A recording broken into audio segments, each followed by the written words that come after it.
বাংলাদেশে চীনের বিনিয়োগ প্রস্তাবে চীনের প্রেসিডেন্ট শি জিনপিং সর্বাত্মক সহায়তার আশ্বাস দিয়েছেন বলে জানিয়েছেন প্রধান উপদেষ্টা রোহিঙ্গা বিষয়ক বিশেষ দূত ডক্টর খলিলুর রহমান। তিনি জানান, শি জিনপিং ব্যক্তিগতভাবে বিষয়টি তদারকি করবেন বলেও আশ্বস্ত করেছেন। রোববার দুপুরে রাজধানীর ফরেন সার্ভিস একাডেমিতে প্রধান উপদেষ্টার চীন সফর নিয়ে আয়োজিত সংবাদ সম্মেলনে তিনি এসব কথা বলেন। শুধু বিনিয়োগ নয়, রোহিঙ্গাদের পুনর্বাসনেও চীনের প্রেসিডেন্ট সব ধরনের সহায়তা করবেন বলে প্রধান উপদেষ্টাকে আশ্বস্ত করেছেন বলেও জানান তিনি। এছাড়া তিস্তার পানি বন্টন সহ আগামী 50 বছরে পানির চাহিদা পূরণেও চীন সরকার বাংলাদেশের পাশে থাকবে বলেও জানান তিনি।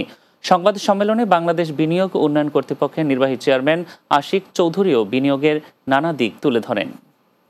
বাংলাদেশে হসপিটাল করে দেন, আপনারা হসপিটালটা কিছুদিন নিজেরা রান করেন, বাট আপনারা ওভারটাইম আমাদের নিজেদের টেকনিক্যাল ক্যাপাবিলিটি তৈরি করে দেন, যাতে সেখান থেকে আমরা কপি করতে পারি। মাননীয় প্রধান উপদেষ্টা আগামী 50 বছরে বাংলাদেশের পানির যে চাহিদা এবং সেই চাহিদা পূরণের কী কী উপায় হতে পারে সেই নিয়ে বিশদ আলোচনা করেছেন।